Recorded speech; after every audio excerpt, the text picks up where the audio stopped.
Ano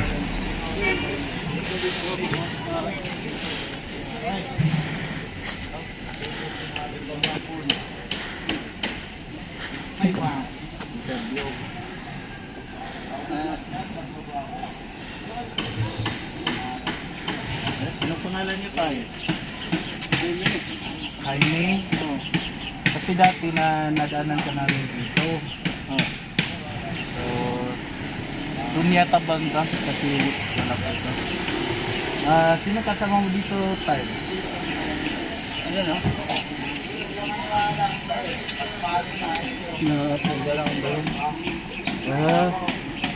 Nagtitinda ka dito? Dito? Hindi. Kumain kape. So kape lang yung pinagkakakitaan mo. May pamilya ka ba dito? May anak ka? Wala. Nag-isa ka lang.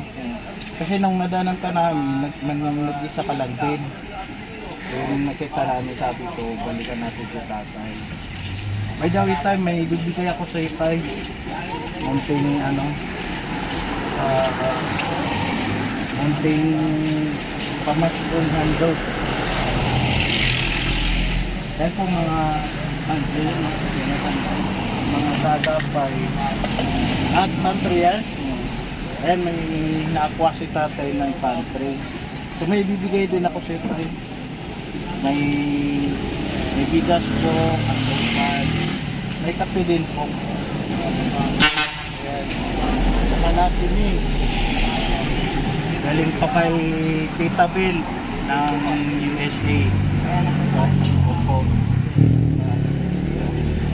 Ayan, si tatay po nadaan na namin dati. So ang pangalan pala niya si Tatay Jaime. Jaime 1955. Sana all. So wala daw anak si Tatay Jaime. So probinsya na po. Saan yung probinsya mo tayo? Juan Negros. Taga Negros ka? Negros Occidental. Negros Occidental. Sila City. Malapit Bacolod, no? So ayan yung ang Oriental, ang Dumaguete, no? So taga ano pala si tatay, mga kalingap, mga kagapay. Taga Negros din po si tatay. So ang pinagkakakitaan mo lang dito yung kape. Kape lang po yung pinagkakakitaan ni tatay. Saan po kayo madalas nakapwesto? Dito lang. Dito lang? So, ilan ba yung nabibenta mo na kape araw-araw? Mahina. Ayaw kong labas kasi yan. Ayaw kasi doon, bawal naman doon, di ba? So si tatay taga Negros. Tapos bakit kailan ka pala napunta dito sa Manila? 1975. 1975. Ay, matagal na, no? 1975 bali mga sobrang 40 years na siguro. Mga 30 plus. Matagal na pala dito si tatay. Pero ito talaga yung ano mo dito sa Manila. Ako sa Tinda. Kasi mga kanan doon. Nauli-uli na. Wala na. Sambay ako dito. Yan 1955, yan yung edad mo? Ay, yan yung taon na pinanganak ka. Yan. Dito po nakalingap. Saan ka nakuha ng pantry? Sinong nagpa-pantry? Doon sa Emerald. Simbahan? Diyan sa simbahan. Araw-araw ba yan? Hindi. Bago lang. Yun lang. Yan, may mga kamutit at tangkong. Tsaka chichirya. Yan. So maganda siguro tayo, no, kung maging magandang location ka. Yan, baka magkaroon ka rin ng marami-daming customer. Itong mga aso, sa'yo ba yan? Oo. Ilan yan? 4, 5? 6? Ha? Nasaan yung iba? Diba dati ang dami nito? Ayun pala, maraming ano si tatay, maraming alagang aso. Ayun yung mga alaga niya. Dati, ang dami talaga nito eh. Ito, meron pa sa ilalim, oh. Ayun, oh. kabutihan din, may ano si tatay, may ganito siya oh. Kalan, no? Oo. May ito Magkano yung yung bayad? lutuan ni tatay. Bili mo niyan, tay? 1-2. 1-2? Isa ko. Kasi may bibilihan din kami ng ganyan kalan. English din po siya na namamasura. Bibigyan namin siya ng Ayan. bibigyan namin siya ng ganyan kalan para mapagbinta rin siya ng kape. Kasi mas maganda yung mag-ano na lang ng kape kaysa mamulot ng basura. Oo. Ano natin? Sana may magandang mapustuhan din kayo na hindi kayo nasisita, no? Dito ba? Hindi ba kayo paalisin dito? Hindi naman. Matapos to makakaplastar ko dun sa dulo. Doon sa dulo. So yan po mga kalinga. Yung dati na nadadaan na namin dito si tatay nung kasama lang niya itong mga aso niya. So yun pala, nag-ano siya ng kape. Pag may na-order lang.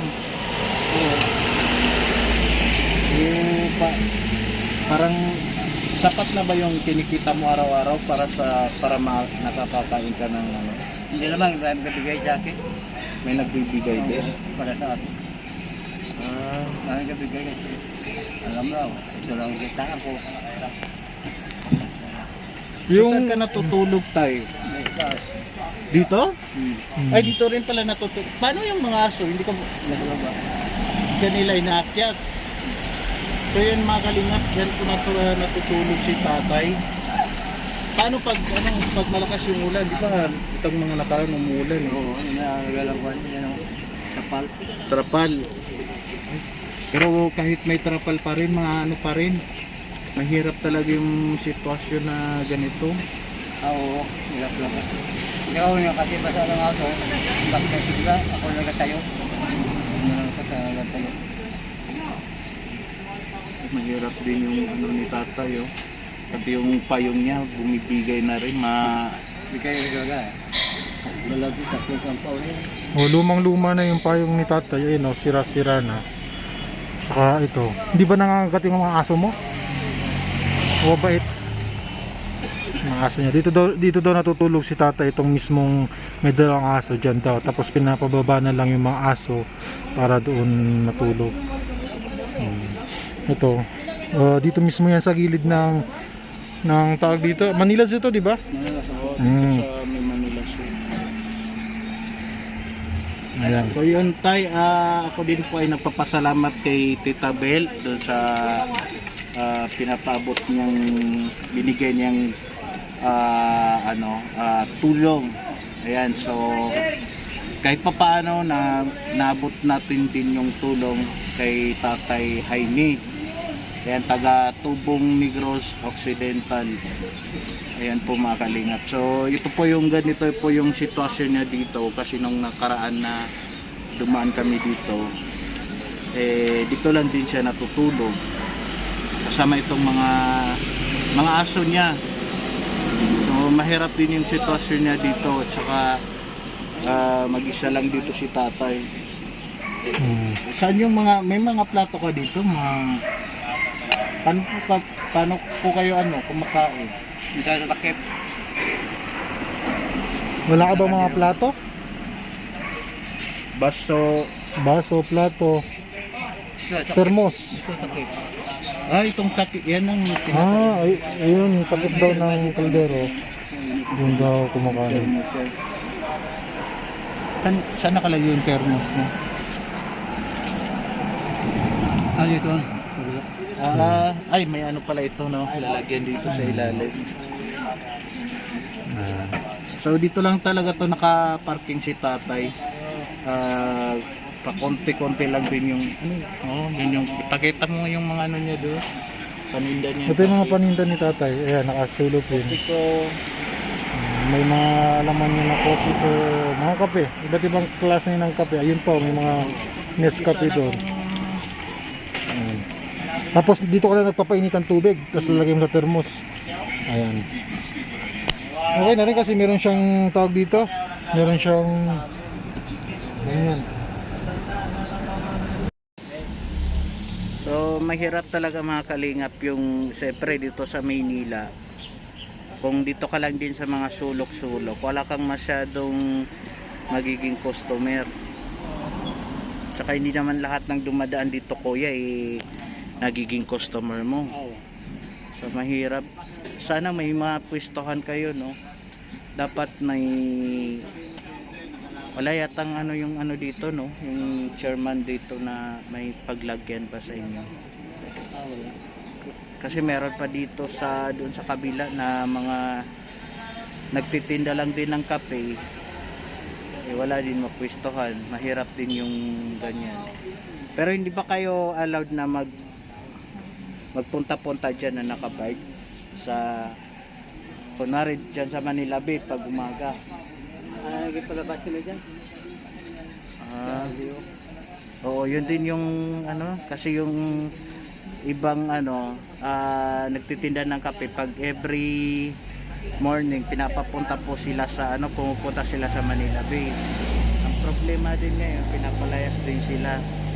So mahirap talaga yung sitwasyon ng mga ganitong mga mga homeless din. Yan, si tatay po dito na siya natutulog. Pero makapit pa rin siya sa ganitong ano, kahit pa paano nagtitinda siya ng kape. So yun lang din, nakakalungkot kasi kahit naman ganyan, siyempre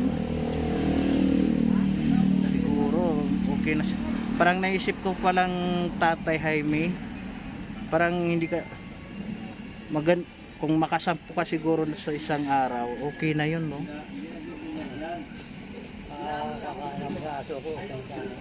Oo. Tsaka marami siyang alagang aso, 6 daw mga kalingap. Yan, binili mo ba yung mga aso o? Nanganak lang, magkakaano lang din yan. Dami sana yan, So yan po mga kalingap, si Tatay Jaime po yung nakita natin dito na inabutan natin ng tulong kasi nung nakaraan na napagala ako dito sa may Manila Zoo nadaanan nga namin si tatay na nakahiga. So yun, kasi wala akong dala noon ng bigas kasi binigay namin doon kay Ate Jobili. So ito, binalikan natin si tatay. So tay, maraming salamat sa oras. Ayan, kay Tita Bel, maraming salamat. Kami po ni Tatay Jaime ay nagpapasalamat po sa iyo sa kabutihang puso na pinapaabot mo sa ating mga kababayan. Ayan, so yan po mga kalingap, maraming salamat po. Ayan, kay tatay, baka may gusto kang sabihin sa ating mga taga-suporta. Lahat sila nagsuporta sa akin. Salamat lahat. Ayan, advance Merry Christmas tay. Ayan, kahit ano tay, kahit munting tulong yan, lagi po natin pasalamatan na kahit pa paano may biyayang nakakaabot sa atin. So yan po, maraming salamat. Pasensya po sa abala. Baka nasunog yung wala, namatay na.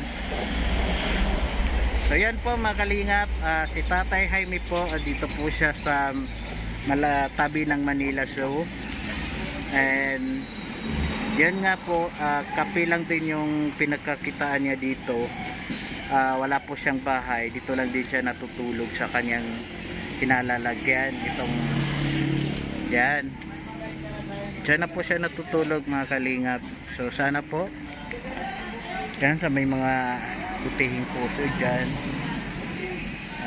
matulungan natin si tatay. Sige po tay, bye bye.